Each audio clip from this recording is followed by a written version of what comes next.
yo creo que es muy importante reiterar en lo que aquí se ha dicho sobre el intento del gobierno por legislar vía decreto nuevamente a través de emergencia económica, donde busca imponer unas medidas que no superaron el debate democrático en el Congreso, vulnerando así la reserva de la ley, la legalidad tributaria, la separación de poderes y el sistema de frenos y contrapesos. Recordemos que el Congreso negó la reforma tributaria o ley de financiamiento que buscaba recaudar unos 16 billones de pesos. Vía esta emergencia económica, el gobierno pretende lo mismo. Según el ministro de Hacienda, con la expedición se recaudarían unos 12 billones y luego 4 más, extendiéndola por 90 días. Este decreto de emergencia económica, además, es inconstitucional, como aquí se ha dicho, ilegal e inconveniente, porque tenemos que hacer énfasis en que no se basa en hechos sobrevinientes, como lo establece la sentencia 156 del 2011, que dice que tienen que ser hechos anormales o extraordinarios.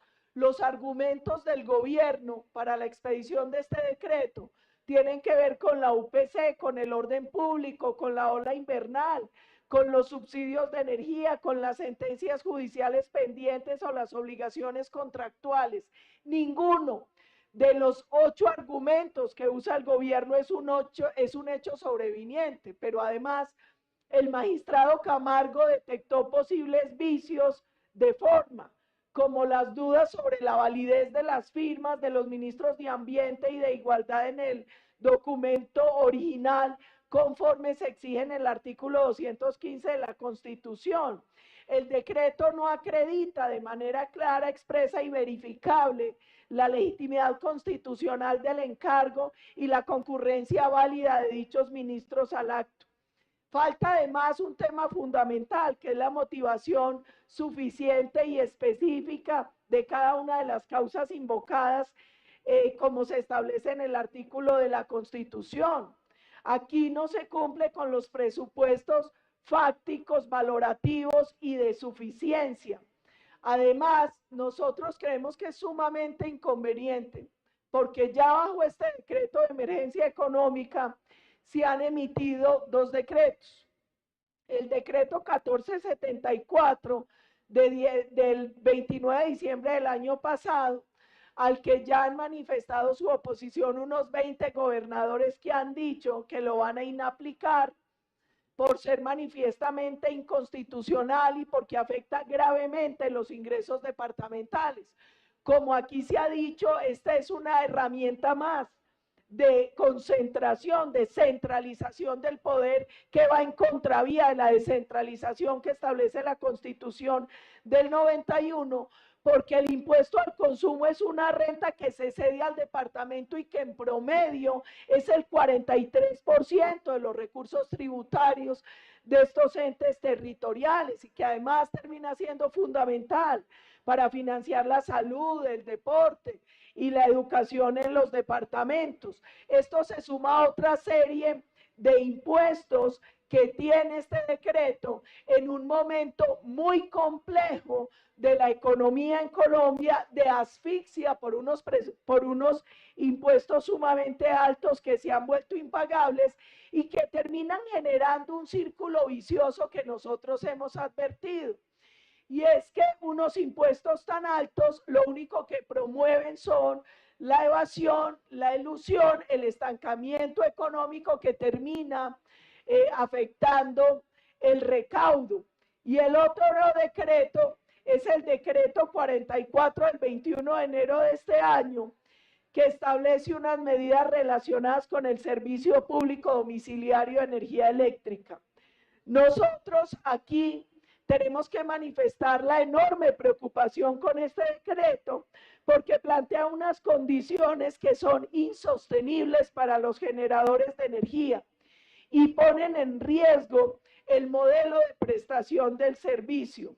El gobierno optó por una solución sumamente desequilibrada al trasladar la carga de la financiación exclusivamente al sector generador, pese a que la situación no fue provocada por este sector. Desconoce el principio de distribución equitativa de las cargas, convirtiendo a los generadores en financiadores forzosos del sistema.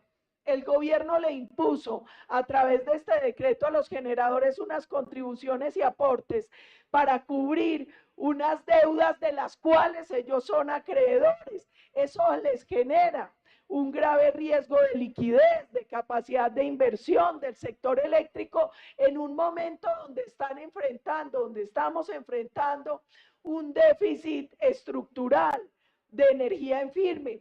Para el año 26-27 se estima que así entren todos los proyectos energéticos que están y así entren a tiempo, lo cual sería una anomalía porque eso no se ha cumplido en los últimos años. El déficit de energía en firme es del 4%. Además, lo más grave para nosotros es que en el mediano y en el largo plazo, este decreto reafirma una percepción generalizada que hay de desconfianza por la inseguridad jurídica y la falta de previsibilidad en el sector energético. Nosotros aquí queremos hacer énfasis en 3 puntos que para nosotros son clave y sumamente peligrosos. El primero, la inconstitucionalidad y la ilegalidad del decreto. Lo que no se puede convertir en un tema reiterativo, y es que los gobiernos legislen vía decreto, el Ejecutivo pasando por encima del Legislativo, rompiendo el equilibrio y la división de poderes. Que además estos decretos no cumplan con lo establecido en la Constitución y en sentencias de la Corte sobre los hechos sobrevinientes y la excepcionalidad de este tipo de medidas. El segundo punto que para nosotros es grave es la manera en que se viene asfixiando con impuestos y se viene presionando cada vez más la economía, y como lo decía aquí, los senadores que me antecedieron solicitan y solicitan recursos, pero nada se hace frente al excesivo gasto burocrático, nada se hace frente a los temas de corrupción, nada se hace frente a la baja ejecución presupuestal del gobierno.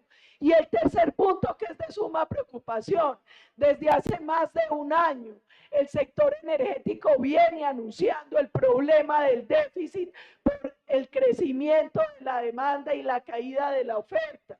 Hace tiempo se viene hablando sobre la necesidad de establecer mecanismos que permitan la entrada a tiempo de los proyectos, y con este nuevo decreto, bajo el decreto de emergencia económica, lo que se hace es agravar aún más el problema del sistema y de la confianza en el sistema energético en el país, en un momento donde nosotros necesitamos mucho más inversión para superar la dificultad que estamos viviendo. Y no se nos puede olvidar que el sistema energético es transversal y termina teniendo un gran impacto negativo sobre la economía. Entonces esas son unas reflexiones que nosotros queremos dejar, y estamos apelando a la sensatez de la Corte Constitucional para que por favor tome medidas, porque después de sacar el ojo no hay Santa Lucía que valga.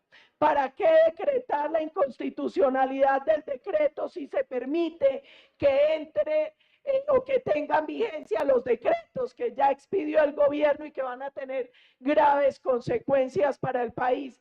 Muchas gracias, presidente.